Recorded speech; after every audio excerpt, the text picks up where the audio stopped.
3, 2, 1, go.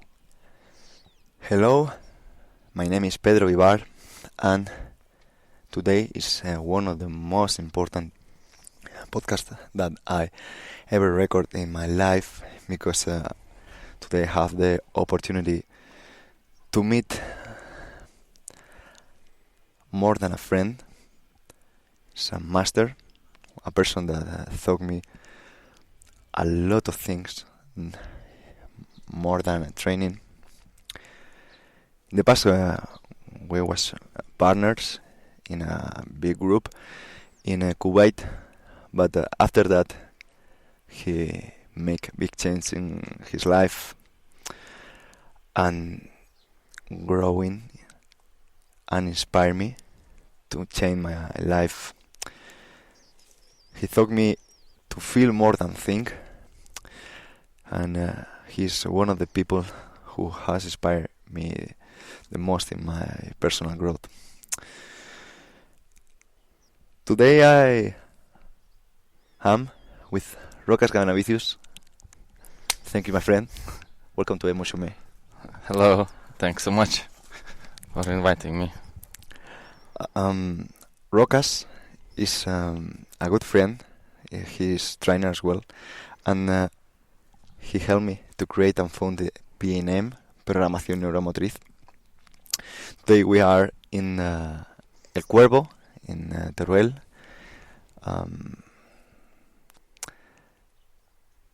And in a couple hours we begin one of the camps here. And I had the opportunity to meet Rokas and bring him to the podcast. It's I know that it's your first podcast.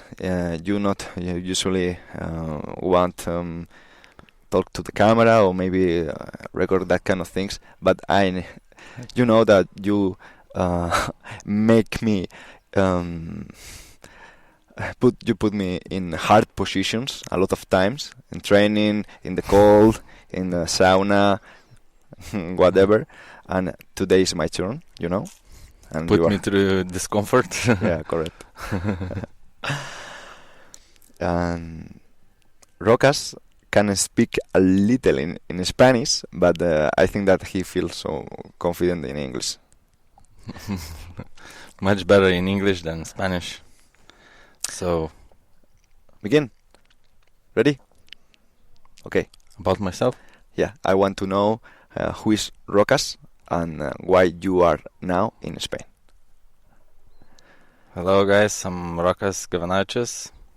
I'm from Lithuania. I work as a personal trainer for now 11 years, I think. From 10 years now. 10 years. I lived in England in the beginning. My career started. Then after 5 years I moved to Kuwait. And I met Pedro in Kuwait, like he said in the beginning. We had a great relationship, and now we are here, 2023, in Spain, Torrejón. So,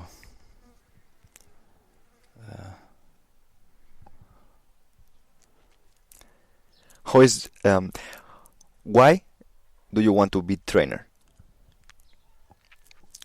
Sports was always my passion. When I was very early age, like 4 or 5 years old, I started dancing. Then, not because I wanted, because my mom wanted me to dance. Then, after some years, I started doing athletics, running, long distance. But still was not my passion. My passion was always basketball. Like, this guy can dunk. Yeah, my passion was always basketball. So I was continuing training athletics because running as well. I didn't want it to drop after so many years. So I was continuing training athletics and basketball at the same time. And athletics helped me a lot, to be honest, in my future careers and my athleticism and understanding and building my personality and a lot of things. And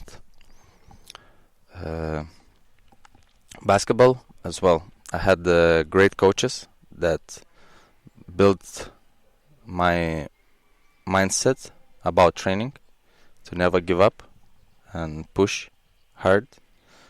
And I remember in basketball, we had my coach was Lithuanian, and he really used to push me so hard, like, doesn't matter when, and I used to be younger than my old colleagues in basketball, like 2-3 years.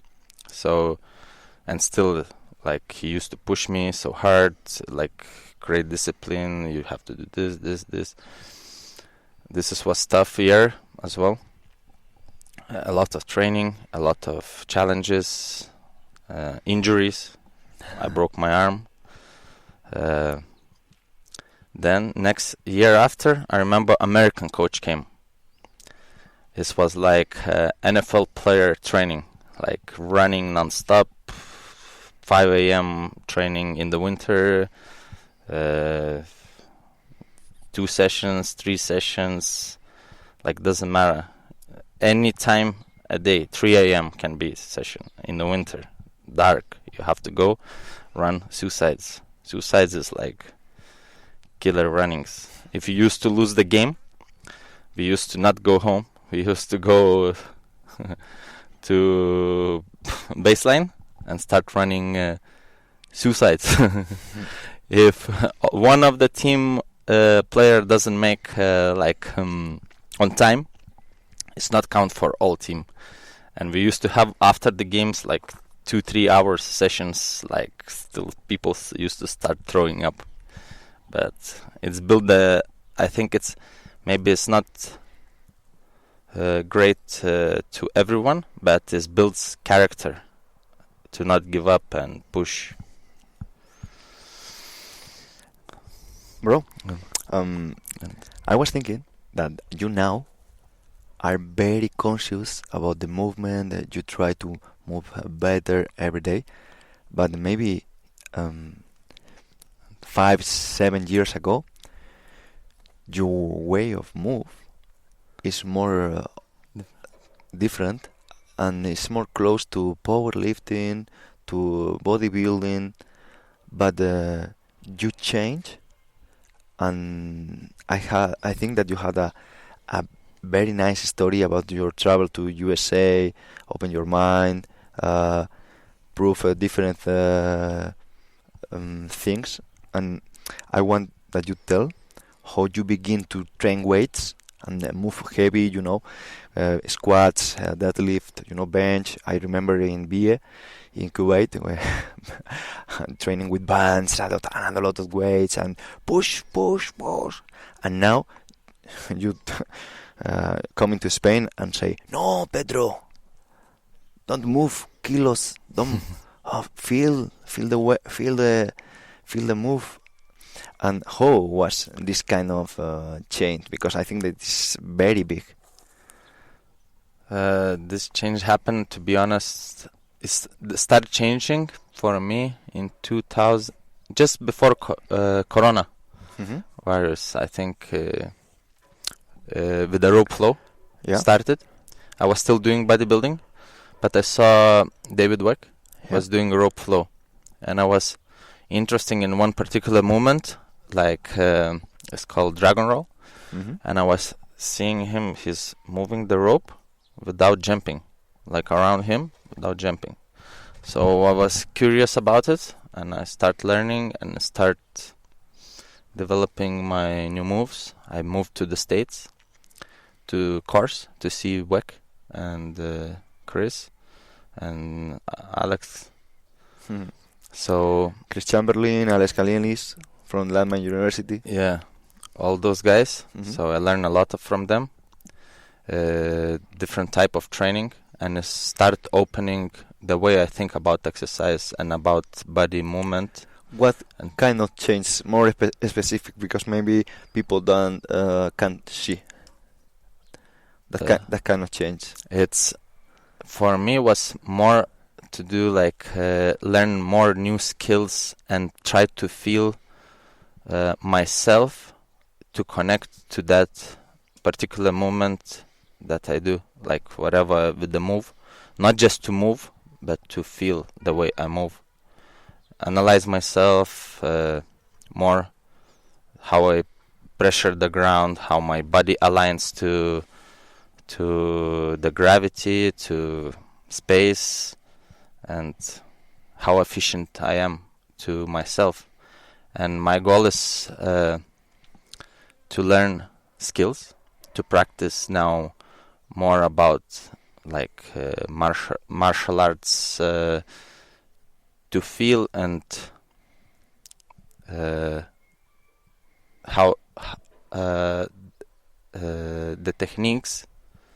And I think this is not something new, but this came from ancient times, because in martial arts they teach this, but maybe they explain different way.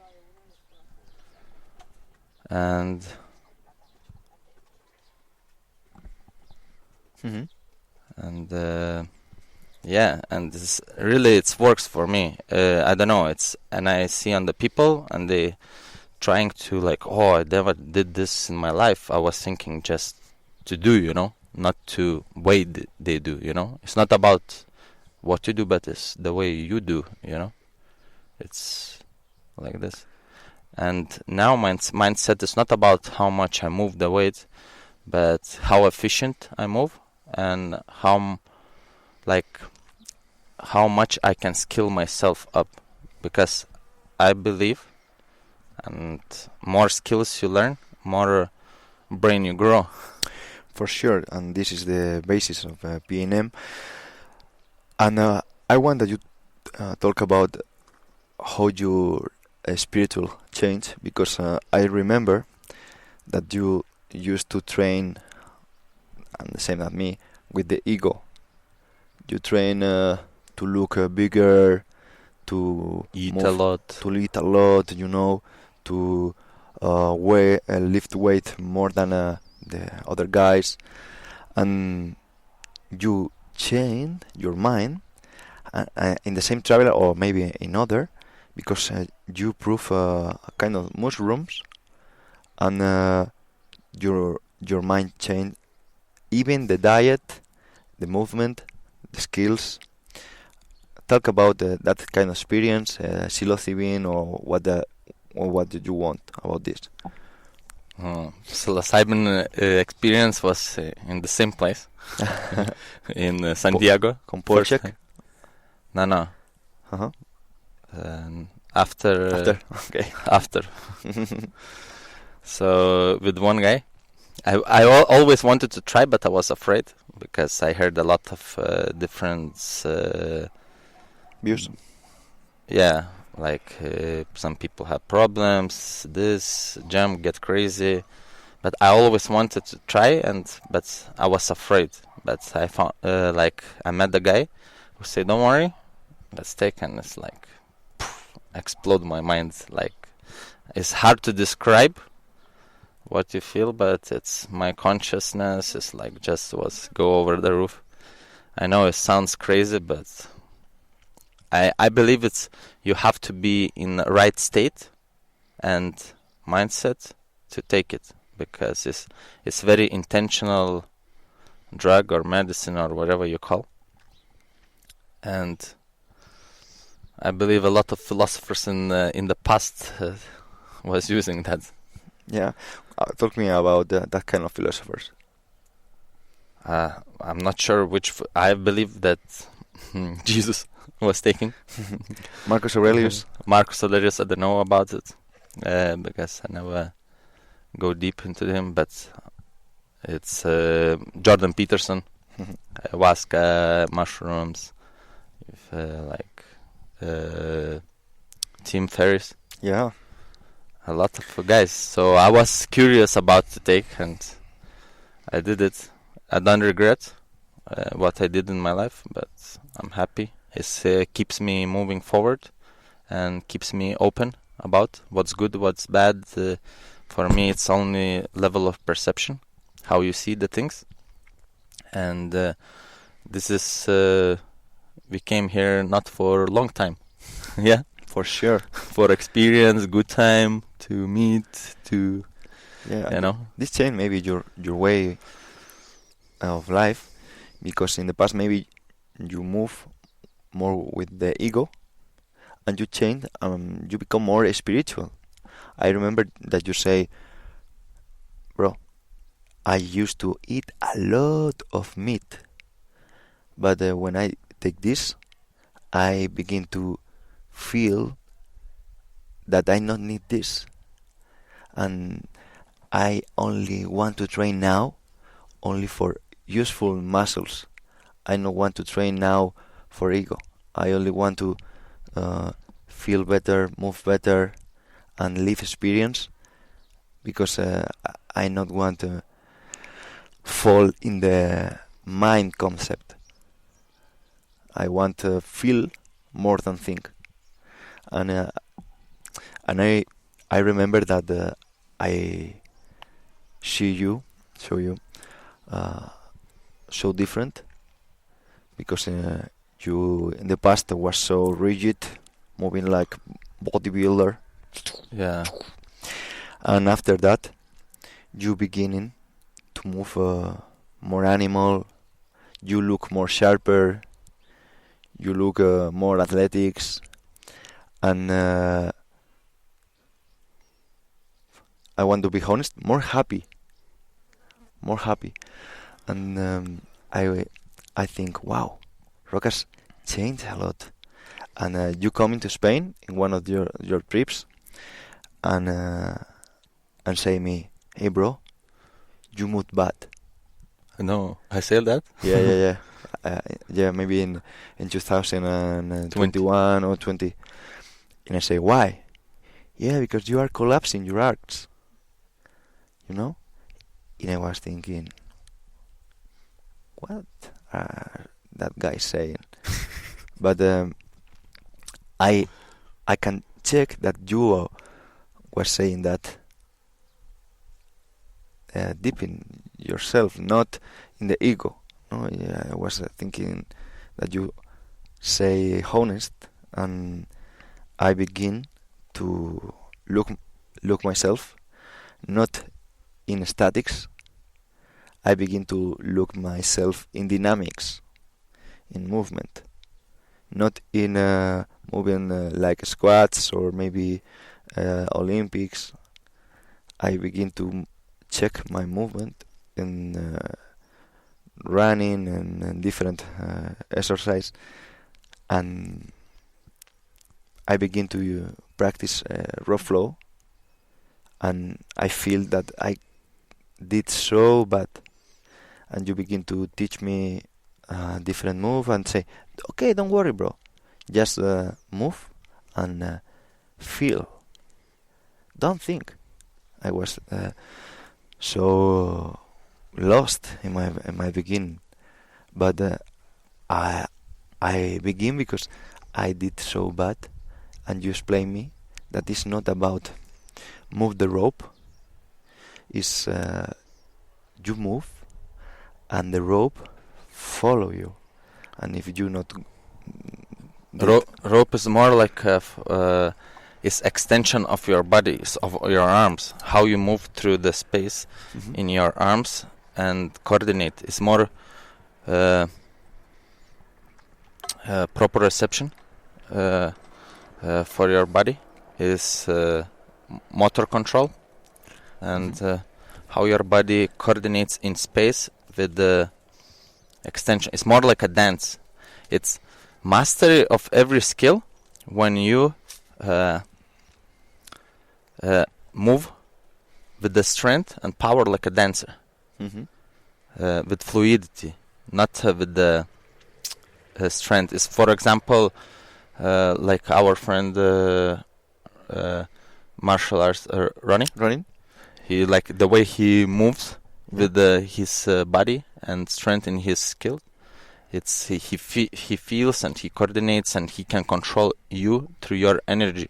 It's very interesting. So this is more years of work, and understanding is not about be like tense and stuff. It's like if you know boxers when they fight they say relax your shoulders. It's all about staying calm, and if you punch and sting like a bee, you know. Yeah. So it's more like yes. So you always relaxed, and you have to in every sport, doesn't matter, basketball, like Curry, like running relaxed, like moving through the court, and or Messi through the football pitch, because they are like maestro of the sports of what they do, and all of them, if you see, they move very, very fluid and with a lot of efficiency.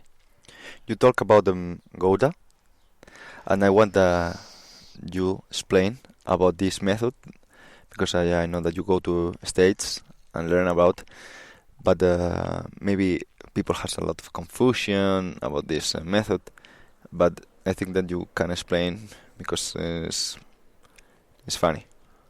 Yeah, Gotha opened me to about how, like, I don't think it's complete like system, because they're missing some links, but they opened for me the mind how I pressurize the ground, and the way my bones stack under me. You understand? How efficiency and how I impact the ground and how I release the ground. How my body parts move as one, not as a separate parts. Like in bodybuilding, it's or whatever any other sport, is like you trying just move different parts and get big muscles. But for me now, it's more fascia integration and how with every move, how efficient my body move with the given exercise or giving tool. Like, but it's possible air muscle without do bodybuilding. For sure, like calisthenics. Yeah. No, I know, but I want that you explain. Oh, for sure. No, but if your goal to become bodybuilder, you do bodybuilder. If your goal to be move without pain for a long time, and like my goal, end of the day, it's like to move end of my life till I die. And I don't know if I'm going right direction, but I feel that I'm doing well with that. But if your goal to become powerlifter, you do powerlifting. If your goal to become bodybuilding, you do bodybuilding. Powerlifting, CrossFit is a sport, but it's not about being efficient and longevity for yourself. Then you think that people that do bodybuilding but they not compete is a mistake? I think it's personal experience, but if it's for a bigger picture, yes, because its body is not meant to. It can move if you need to strengthening, recover from injury to rebuild the muscle or something. It's okay, but for long term, most of the bodybuilders have joint pain, and the most people end of the like not end of the life, but during the life in older days has joint pains, back pains, hips, knees, and it's one of the biggest pandemics. And I think, and even bodybuilders has a lot of pain in the joints, elbows, knees, and it's not about muscle, but I think it's how your joints orchestrates in and follows each other with every movement, because you have to protect your joints if you want to be healthy. And I want that you talk about the one thing that you teach me, and this is breathing. And I want to tell a story to the audience about this. In 2021, I was in Santander, in my house with Rokas and Lucia. That was my ex-girlfriend, and we are eating melon or watermelon. What is Watermelon. the watermelon? And after that, she begins to feel bad, and she can't breathe. Like, did you remember? Yeah. And I was saying, come on, go to the car, go to the hospital. And you say, relax. And then you take her head, take her nose, like this, and say, breathe. With this rhythm. And I say, what is Rokas doing? He's fucking crazy. And you get her head and get the rhythm, and she begin to relax and stop and can continue breathing normally. And I think, what the fuck? What happened here? It's a great question. Breathing, it's for me changing a lot of things in my life and understand about my body as well. So this is what's happened with this story. It's she was in a sympathetic state, and when you slow down the breathing, calm yourself down and breathe slower and longer, it switches your nerve, because activates the vagus nerve, and vagus nerve calms you down, switches you to parasympathetic nervous system. Longer exhalations more triggers the vagus nerve, and it calms you down. So this is what happened, and this most people is hyperventilating during the day, during the sleep, apnea, snoring, stress, anxiety, all the stuff. I believe it's breathing has big impact, and compression of the body, how your diaphragm activates, how your ribs moves, how your head stays, how much oxygen brain gets. Breathing is that window to your autonomic system, nervous system. So it's really, really important. And body, jaw alignment, eye alignment, it's really, it connects. And if your diaphragm doesn't work well, it's impossible to be decompressed and stay in parasympathetic. Even you breathe through the nose, but fast, your nervous system is firing up and is turning to sympathetic. Most people do that, and they overbreathe by 3.5 times the normal. Yeah, I remember after that situation that I feel, wow, Rokas increased his knowledge a lot, and I think that I would like that this share with a lot of people, and ask you to come to Spain. And I say, Rokas, I want that you live with me in Spain, maybe 1 year, making workshops. And in that moment in the world, 6th lockdown, and you can't go to Kuwait. 21 October. Yeah. And you say, bro, okay, I think so. Okay, I go. And to me was one of the most growing process in my life, because I learn a lot of you, and after that we make PNM, because I understand the connection and in the body with the brain, and I understand after check one of the videos that you show me with the Gavenavicius. Spinal engine. Yeah.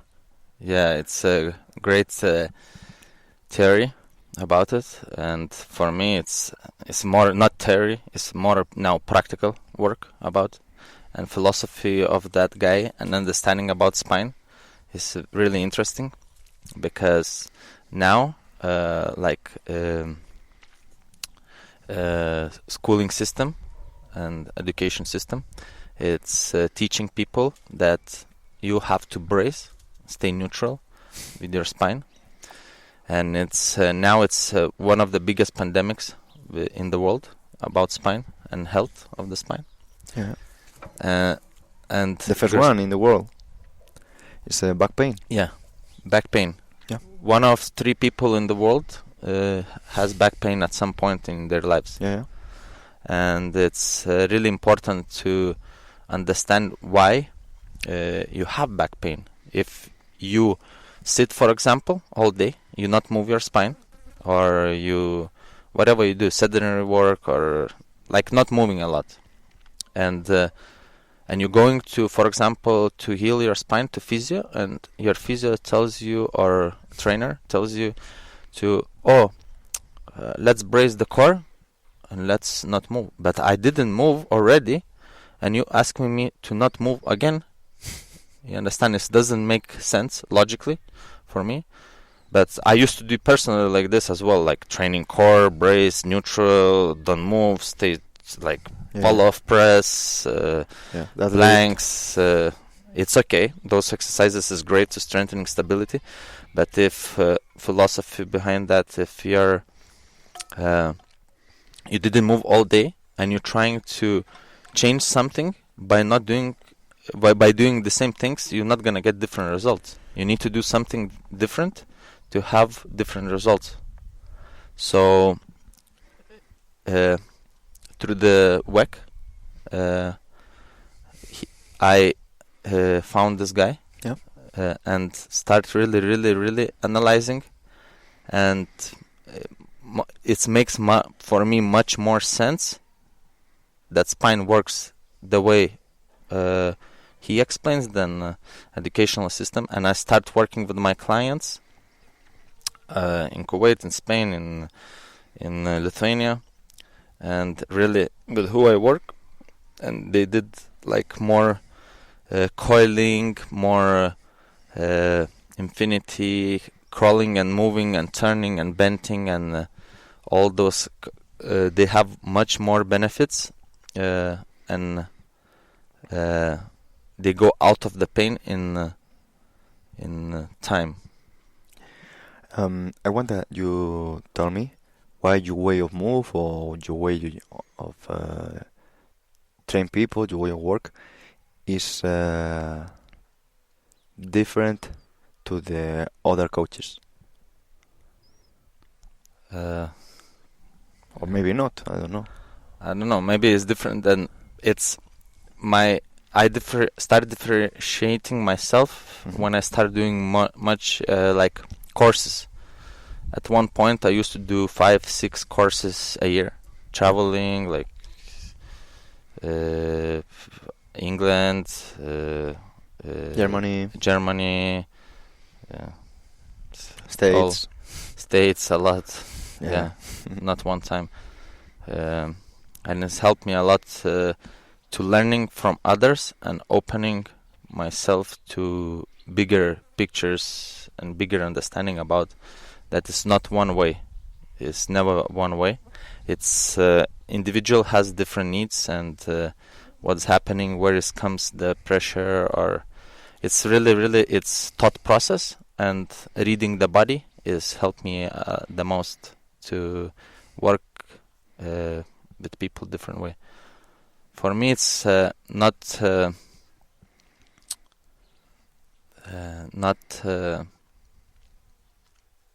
what I want to do with the client, but what they need. You know, if somebody has pain, I'll not start doing some bodybuilding exercises or any other till I not fix the problem. So it's same like you drive with a car and you see the lights on your car and you say, okay, I will go faster.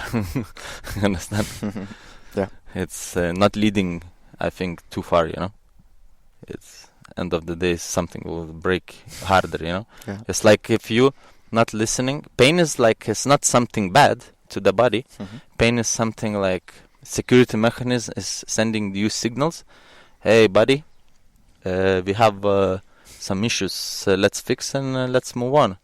But most people ignore this and they trying to push and like trying to act like heroes. I don't know to who, but it's pain is a signal that you need to correct something. Yeah. And you can continue doing whatever you do. You know, it's for me it's important. Those things like if you compressed, if you want to, for example, if you walk wrong and you do 10,000 steps every day wrong, Mm-hmm.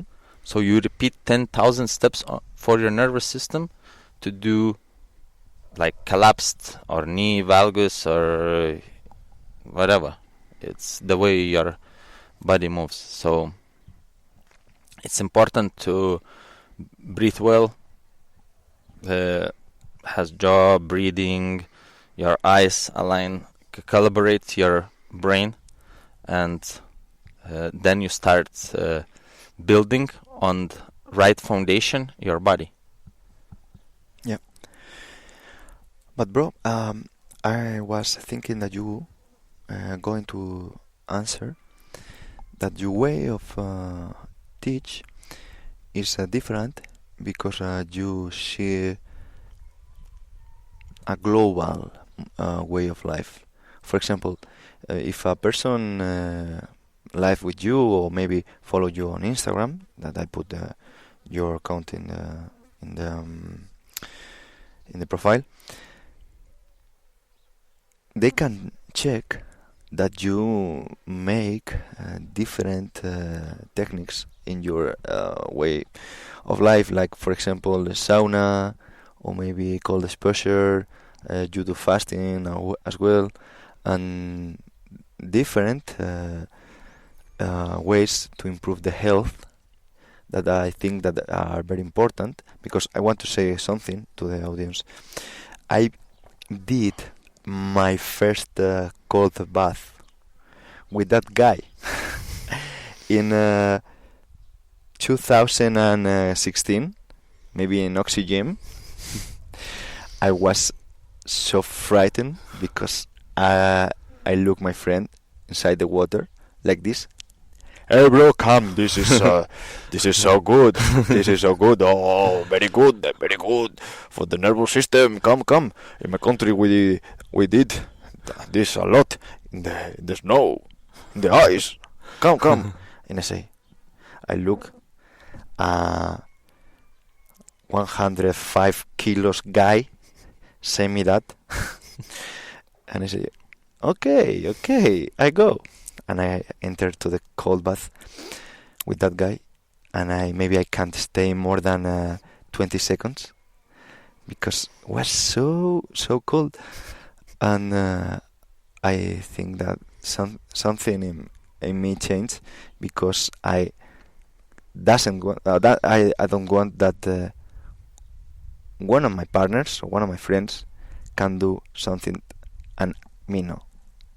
And after this point, I changed my mind to begin pushing myself. But I remember that I begin to do when I come back to Madrid, to Spain, in the pool every day, and I did maybe 1 minute just. But when you come to Spain and live with me, I did maybe 1 minute or 1 minute and a half, and I want to go out, and you say, Hold! Stay. Oh, minimum is 3 minutes. Minimum. And I say, what the fuck, that guy is crazy. One more time he's pushing me outside my comfort zone. It's impossible. It's friends about that, you know, to push out of comfort zone. Yeah, bro. Like you in that moment. Yeah, like, and it's, for me, it's a sauna. It's not just to go and sauna. It's for benefits. For me, it's first, and it's psychological benefits. Yeah, for sure. It's ice bath. It has cold shock proteins. It helps you to recover, increase testosterone. A lot of benefits, but for me, it's personally it's psychological. Sauna, same. For psychological, so for heat shock proteins, for stress management, for better sleep, for recovery, to detox yourself. A lot of great benefits, and it reduces the mortality if you do sauna 4 more times a week. It reduces in heart diseases and any these things, but for me it's most important psychological things.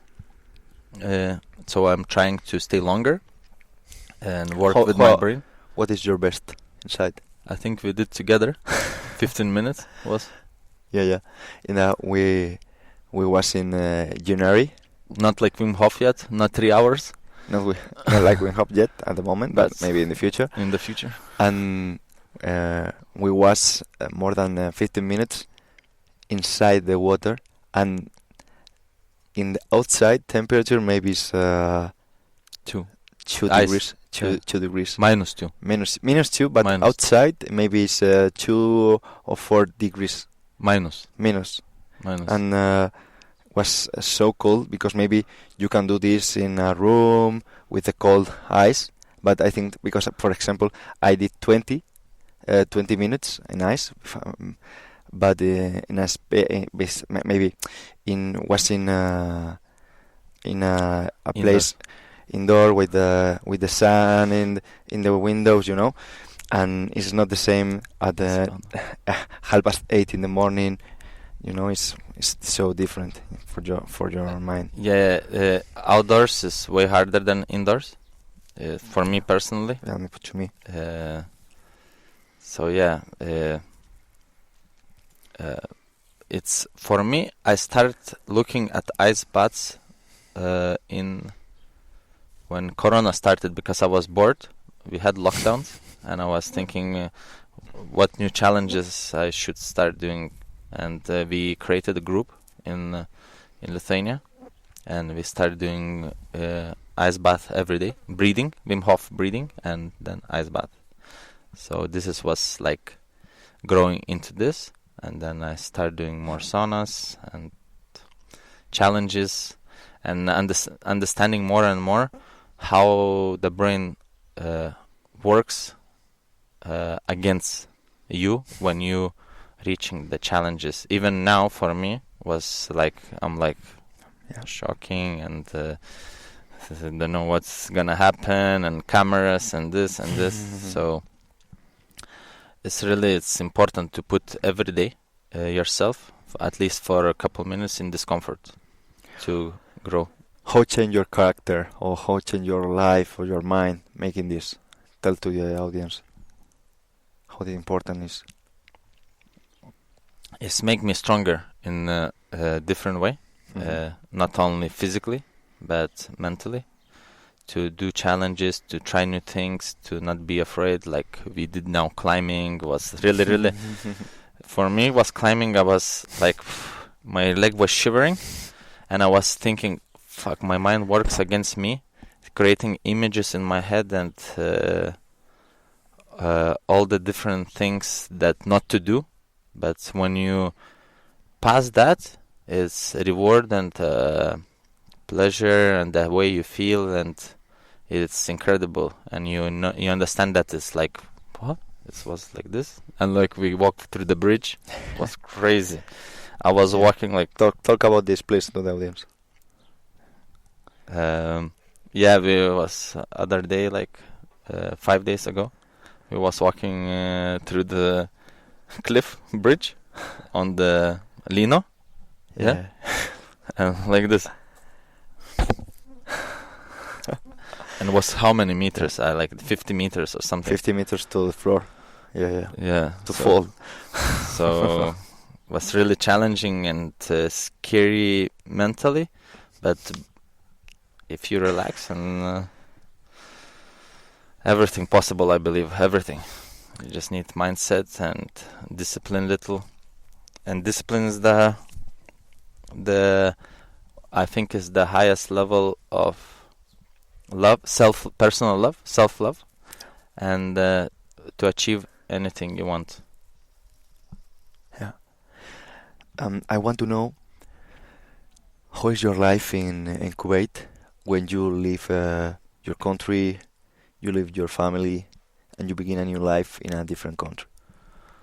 Kuwait, I learned a lot in Kuwait, to be honest, because a lot of international trainers I met from Spain, Canada, England, Australia,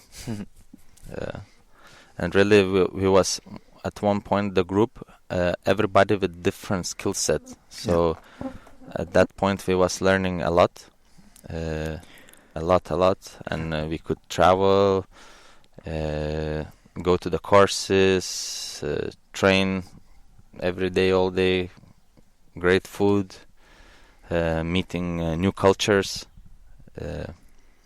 It's really growing for me, Kuwait was, and it helps me a lot to focus on myself and not be distracted by external things, because it's not much to do, to be honest, just to train. I know. And it helped me a lot to travel to courses. Of course, money as well is good in Kuwait. Talk about this. About money? About money in Kuwait, yeah. In Kuwait is a lot of money, a lot of oil. It's different. Muslim countries are different, and Arab countries is different. It's hard to explain. Okay, how many money can earn a trainer normally?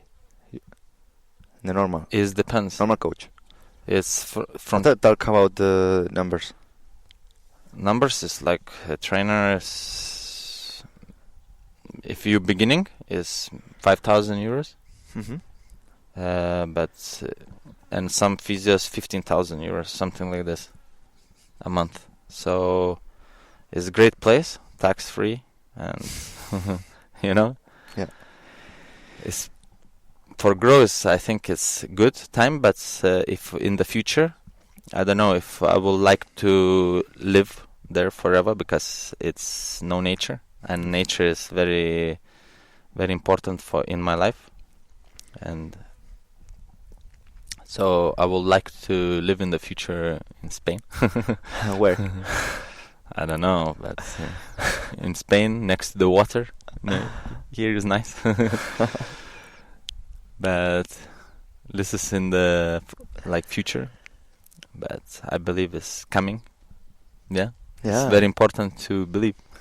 For sure. I work towards that. I don't have doubts about this. A lot of people I met here, great people. I want to ask you about this. You look like a lonely person. Lonely? Lonely person. Lonely. Yeah. But I think that you're not. Because I don't feel lonely. Nice. I don't feel lonely. Okay. How important is people in your life? Talk about your friends. Talk about your experience with this, because I know that in Kuwait, life is more different. Life is different, and maybe you in Spain live a kind different.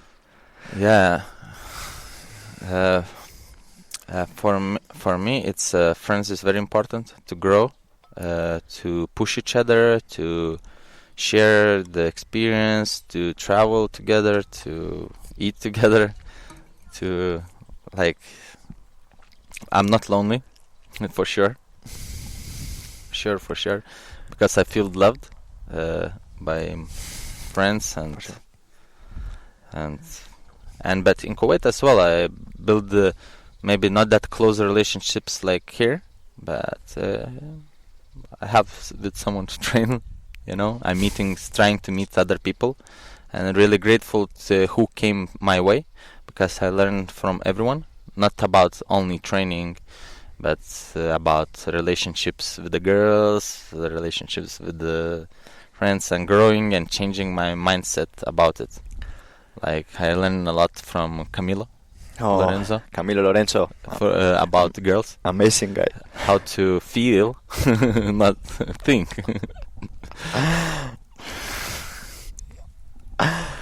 How different is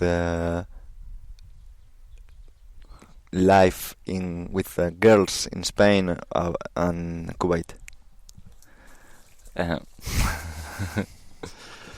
In Kuwait it's a little different because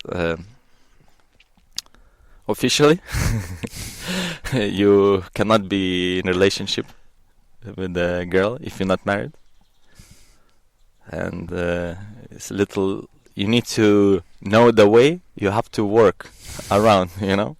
How is that way? Explain. It's a different way. It's everything happens like behind cameras, you know. It's in bigger picture. It's like only after marriage, but behind cameras it's not bad. If you in the beginning when I came to Kuwait, I was thinking, okay, now it's time to, you know, slow down, not look at the girls straight, you know. Yeah. But you meet people, they tell you how life works there, you know. Okay. How talk about how pick girls in Kuwait with the cars? It is the special road. It's called Love Road. You drive with the car and you follow the girls behind till they stop. Then you open window and say stop, exchange the numbers, but you don't talk much. You exchange numbers, and then it's happens all through the phone, and then you meet maybe if you're successful. I remember one time with Mohammed Shabah, and that guy was driving so fast.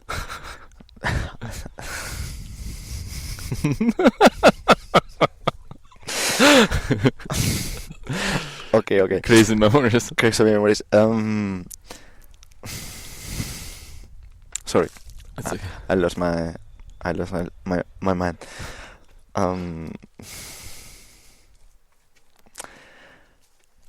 I want to ask you a lot of things, because you are a very deep person with a deep mindset.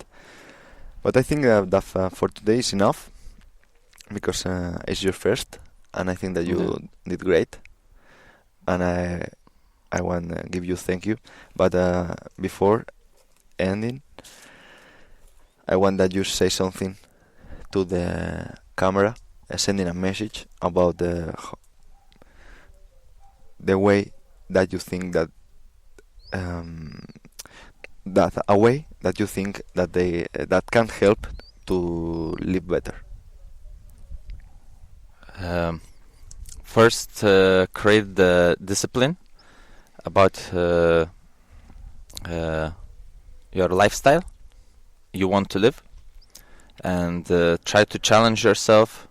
Look at your nutrition, exercise, learn to breathe, expose yourself to the cold, to the heat, to the sun, to the oceans, nature, and you will have best life you can have. Best relationships with friends, learn, meet new people, because new people, new ideas, and it's all about putting yourself little in discomfort to make yourself grow. So Make yourself grow, And thank Rokas. I appreciate your time. Thanks a lot. You're a big friend. Thanks. See you next time.